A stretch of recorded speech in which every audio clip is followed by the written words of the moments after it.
Kamusta mga kaanasaga? Ito na ang One Piece episode 1138. Kung hindi mo pa napapanood ang mga naunang episodes, nasa playlist ng channel o sa description ang links, balikan niyo muna yun para hindi kayo malito sa kwento.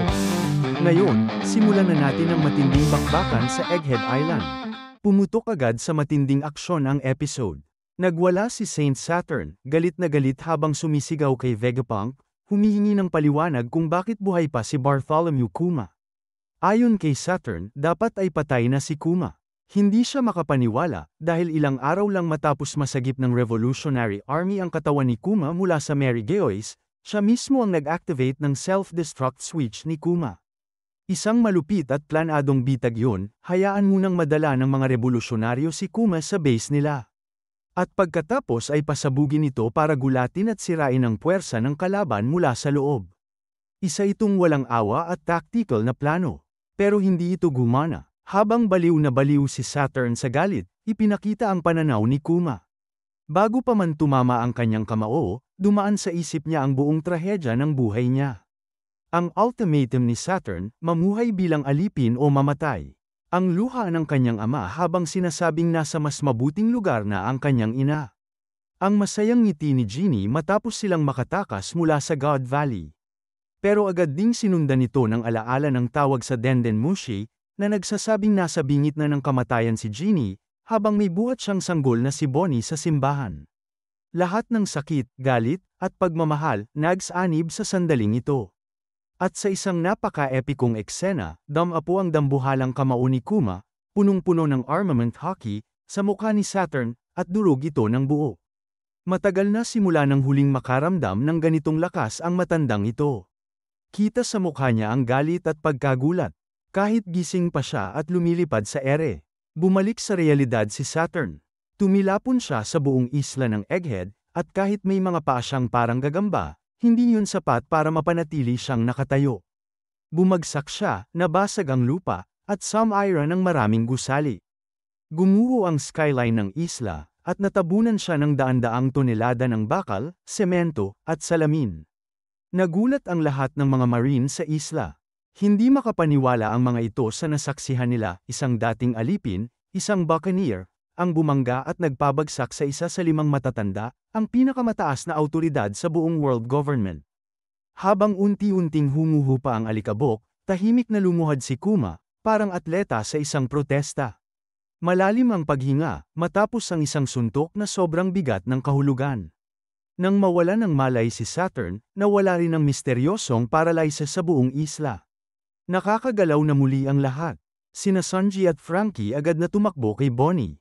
Sumisigaw sila, sinasabing bumangon siya at may pag-asa silang makatakas patungong itaas ng isla. Pero si Vegapunk, nakatulala. Hindi siya makagalaw, punong-puno ng iniisip. Ibinunyag niya na ang tinatawag na self-destruct switch ay hindi naman talaga bomba. Isa lang yung shutdown mechanism na ginawa niya, isang paraan para tuluyang patayin ang lahat ng bahagi ng katawan ni Kuma. Dapat, naging parang gulay siya, hindi makagalaw, hindi makasunod ng utos. Pero narito si Kuma, buhay at kumikilos. Bumulong si Vegapunk sa sarili. Walang siyentipikong paliwanag para dito, paano pa nakakagalaw si Kuma? Paano niya nalaman na nasa Egghead si Bonnie? Unti-unti siyang nagkaroon ng teorya, na ito marahil ang tunay na espesyal na kakayahan ng mga buccaneer. Isang bagay na mas malakas pa sa pisikal na lakas, isang bagay na hindi maipapaliwanag ng siyensya. Habang nag-iisip si Vegapunk, yumuko si Kuma para yakapin ang umiiyak niyang anak na si Bonnie. Mahigpit niya itong niyakap, isang yakap na puno ng pagmamahal. Sa sandaling ito, para bang nalampasan ng pagmamahal ng isang ama ang lahat ng kanyang mekanikal na limitasyon. Nawala ang programming, nagwagi ang puso. Tahimik ang buong labanan. Maging si Kizaru ay mahina na lang na nagsabing tapos na ang lahat. Sa gilid naman, nakita ni Sentomaru na nakatali pa rin ang dati niyang kaibigang si Kuma. Napangiti siya, saglit na gamaan ang kanyang pakiramdam. Pero sa panig ng Marines, puro gulo. Si Luffy, nawala. Bago pa nila malagyan ng sea-stone handcuffs, bigla siyang nakarecover mula sa sobrang kain. Natakot ang mga Marines na i-report ito, at siguradong pagbabayaran nila ito mamaya. Ito na naman ang klasikong moment ni Oda, yung biglang pagdating ng bida sa pinakamatinding oras ng pangangailangan. Pero para kay Bonnie, nawala lahat ng ingay. Narito na ang pagkakataon, marahil ang huling pagkakataon, para makausap ang kanyang ama. Lumapit siya, hinawakan ang kanyang baba, umiiyak at nagpasalamat. Sinabi niyang nakita niya lahat, ang mga alaala ni Kuma. Alam niya na kung sino si Jeannie, ang kanyang ina, at tinawag niya itong isang kamanghamanghang babae. Alam rin niya ang tungkol sa mga liham ni Kuma, na kahit hindi ito nakarating sa kanya, masaya na siyang malaman na sinubukan niyang magpadala. Yamakap siya ng mahigpit sa kanyang ama, at sa wakas, nahanap niya ang kapayapaan. Wala siyang pakialam kung tawagin man si Kuma ng mundo bilang isang halimaw. Para sa kanya, mabait siya, ang pinakakul na tao sa buong mundo. At pinangako niyang hinding-hindi niya ito kakalimutan. Pero biglang, sumabog ang napakataas na tambak ng mga guho, puno ng crackling hockey. Bumagsak sa lupa ang mga paa ni Saturn na parang paa ng gagamba, bumangon siyang muli. Halos hindi na siya makilala, wala na ang kanyang kaliwang sungay, at isang buong braso. Ang iconic na ulap ng balbas niya ay basang-basa ng dugo. Galit na galit siya, sumisigaw muli kay Vegapunk.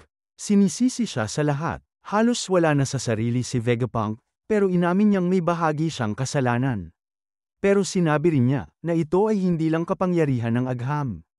Isa rin itong kapangyarihan ng pag-ibig. At marahil, ito ang pahiwatig ni Oda, na sa mundong ito, ang pagmamahal ay isang totoong puwersa. Isang bagay na kayang lampasan ang lahat. Pero hindi naniniwala si Saturn. Tinawag niyang kahangalan ang lahat ng iyon. At pagkatapos, may ginawa siyang nagpabago sa buong laban. Biglang lumabas ang may itim na apoy mula sa kanyang katawan. Sa gulat ni Sanji, nagsimulang maghilom ang mga sugat ni Saturn. Bumalik ang kanyang braso at sungay sa loob lamang ng ilang segundo. Grabe, ang ganitong kakayahan sa paggaling ay sobrang bihira. Mula sa pagiging malakas na kalaban, naging halos imposibleng patayin si Saturn. Nagalit muli si Saturn, sinubukang tusukin si Kuma gamit ang malaki niyang paa. Sumigaw si Bonnie, humihiling na gumalaw ang kanyang ama, pero hindi na ito makagalaw. Doon na pumasok si Sanji. Tumalon siya pataas at tinadyakan ang paa ni Saturn, pinigilan itong saktan si Bonnie. Sabi niya, hindi na niya hahayaang masaktan si Bonnie muli. At yun na ang naging oportunidad ni Franky. Sumigaw siya, sinabing may utang silang loob kay Kuma. Pinaghandaan niya ang kanyang pinakamatinding radical beam, at pinaputok ito sa sobrang lapid. Tumagos ito sa tiyan ni Saturn, pinakamalakas na beam ni Franky sa buong buhay niya. Pero hindi pa tapos. Lumabas si Kizaru mula sa likod ni Franky.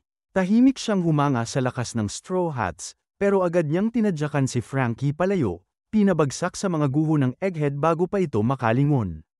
Sumigaw si Sanji para kay Franky, pero huli na. Kahit ganon, napakalaking achievement ito para kay Franky. Isipin mo, isang tao na lumaban sa CP0 agent, isang admiral, isang Yonko, at isang Gorosei. Grabe, ang pangalan niya, sobrang taas na ngayon. Mas mataas pa sa langit ng Skypiea. Habang tinatangay paalis si Franky, nagsisimula ng magsara ang napakalaking butas sa tiyan ni Saturn. Sobrang bilis ng kanyang paggaling. Malinaw, maliban na lang kung tatamaan mo siya ng suntok na kayang gumiba ng mga gusali tulad ng ginawa ni Kuma, wala nang ibang atake ang tatalab sa kanya. Sumigaw si Bonnie kay Vegapunk, sinasabing hindi makagalaw ang kanyang ama. Kaya agad inutusan ni Vegapunk si Atlas na buhatin si Kuma at dalhin ito sa tagpuan nila. Walang tanong, binuhat ni Atlas si Kuma sa balikat, parang isang sobrang laki at mabigat na bata. Tipikal na eksena ng One Piece kung saan nakakatuwang tingnan ang kaibahan ng laki ng mga karakter. Habang buhat-buhat ni Atlas si Kuma sa likod niya, nagsimula na ang evacuation. Pero hindi pa rin sila ligtas, nandyan pa rin sina Kizaru at Saturn. Tinangka ni Kizaru na magpakita ng kumpiyansa. Sabi niya, oras na para tapusin ito. Pero tumingin lang si Vegapunk ng diretso sa mga mata niya at sinabi, napakalungkot mong tao. Wala ka na bang puso? Kaya mo pa bang ipagpatuloy ang ganitong gawain? Tumama ang mga salitang iyon. Kita sa mukha ni Kizaru ang epekto, na bahala siya, inayos ang kanyang salamin, pumikit sandali, at saka binitiwan ang isa sa pinakamasakit pero pinakakul na linya. Sana mas madilim ang dala kong salamin. Ramdam mo, abot na siya sa kanyang limitasyon. Unti-unti nang nagkakabasag-basag ang kanyang katapatan. Pero habang iniisip mong baka lumipat na ng panig si Kizaru, biglang binasag ni Saturn ang lahat ng pag-asang yun. Nag-utos siya ng ilang salitang nagpataas ng tensyon sa Sukdulan, Buster Call Protocol, inaaprubahan. Inutusan niya ang lahat ng barkong pandagat ng Marines na sabay-sabay magpaputok, sirain, sunugin, at burahin ang buong Egghead Island alang-alang sa katarungan. Bro, ang ginawa ni Spandam sa Enies Lobby ay isang aksidenteng utos lang. Pero si Saturn, sinasadya niyang gawin ito. At ito'y mula sa matinding galit. At malaking talo ito para sa world government. Dumating siya sa Egghead para protektahan at kunin ang Punk Records, ang mga pasilidad ng Mother Flame, at ang makabagong teknolohiya ng isla. Pero ngayon, siya mismo ang nag-utos na sirain ang lahat, kasama pa ang mga Seraphim, si Espar, S-Hawk, S-Shark, at S-Snake na nasa basement pa. Isang utos lang na maaaring magpabagsak sa buong Seraphim Project. Ganyan katindi ang galit niya, kay Kuma, kay Vegapunk, at kay Luffy. Ito na nga ba ang Egghead Incident? Malapit na, pero ramdam mong may isang malaking twist pa ang paparating. Maaaring matalo si Saturn ng tuluyan, o baka gumawa ng malupit na hakbang si Kizaru.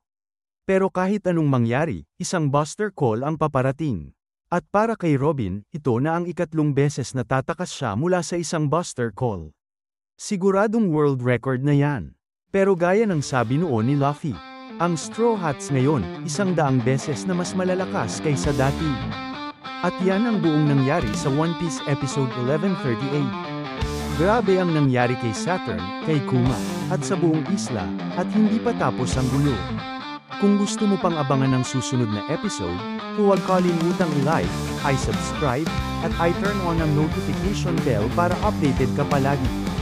Ako si Prince mula sa Anisaga, hanggang sa susunod na anime kwento.